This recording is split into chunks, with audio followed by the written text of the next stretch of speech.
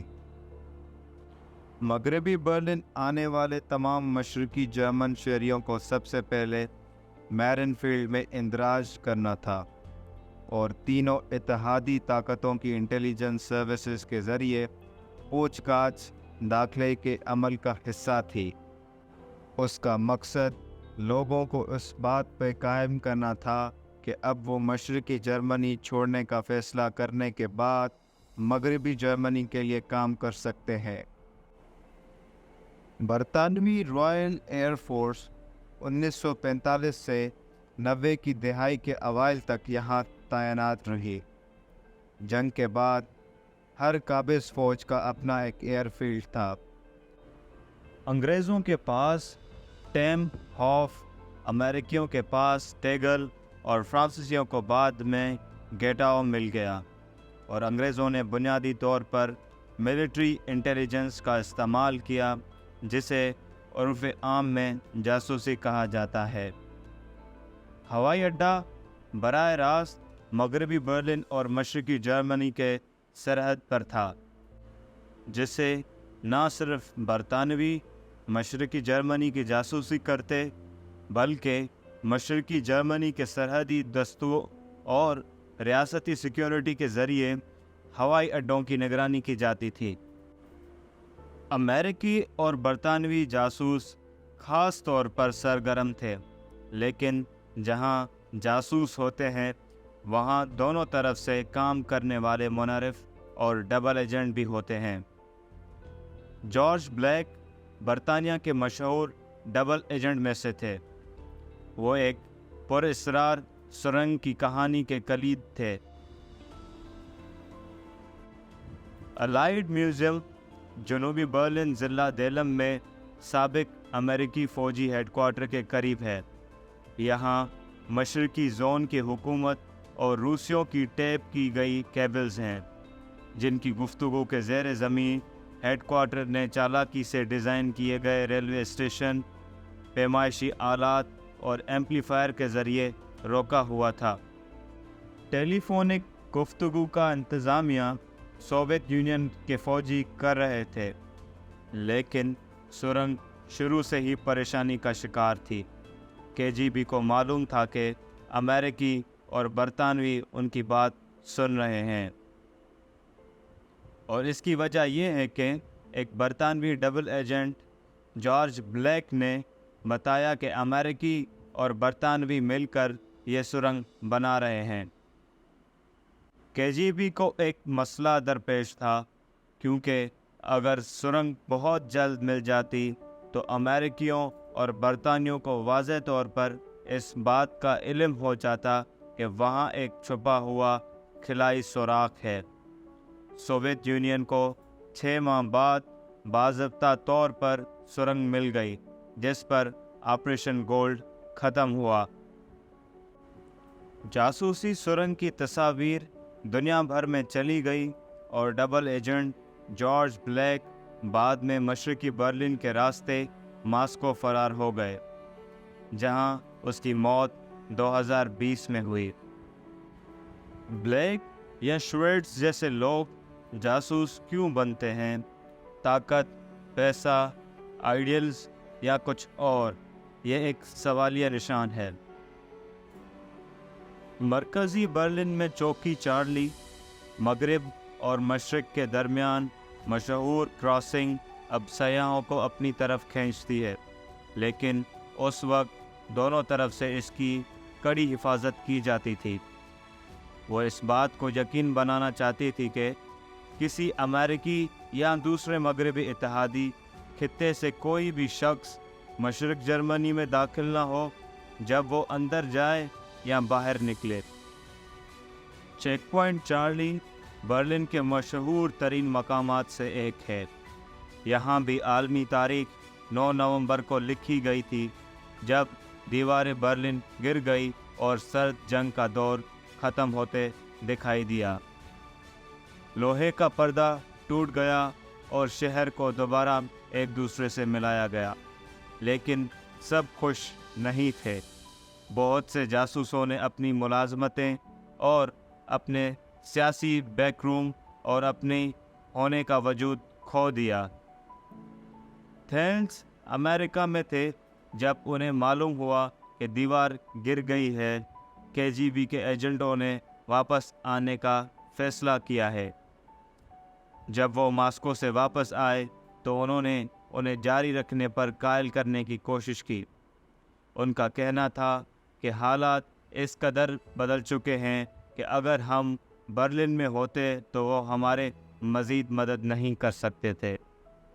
ہم سب سے پہلے خوفزدہ تھے کیونکہ CIA اور FBI 90 کی دہائی کے اوائل میں یہاں برلن میں سڑکوں سے لوگوں کو اغوا کر رہے تھے، اور ہم نے یہ سوچا کہ اگر ایسا کچھ ہوا تو کوئی ہماری مدد نہیں کرے گا، اور یہ بالکل تھا۔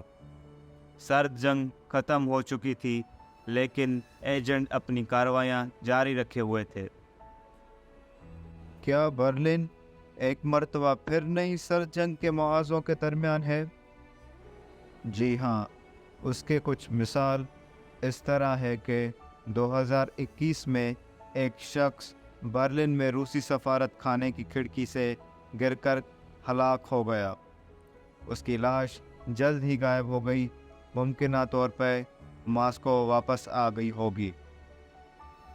دوسری مثال 2013 میں افواہیں پھیل گئی کہ برلن میں امریکی سفارت خانے کے اعلیٰ جرمن سیاستدانوں کو وائر ٹیپ کر رہا ہے، بشمول چانسلر۔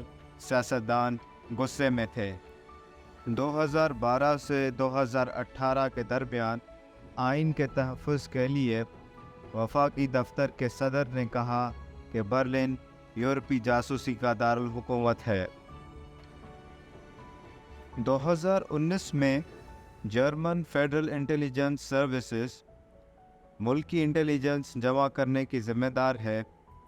برلن میں 260,000 مربع میٹر کی عمارت میں منتقل کی گئی۔ برلن اب بھی انٹیلیجنس ایجنسیوں کے لیے ایک مقبول انتخاب معلوم ہوتا ہے۔ ہم صرف اتنا جانتے ہیں کہ اس شہر کا ایک تاریخ، خفیہ اور بعض اوقات مہلک پہلو بھی رہا ہے۔ آپ کا پسندیدہ جاسوس کون ہے؟ یہاں کمنٹ کر کے ضرور بتائیے گا۔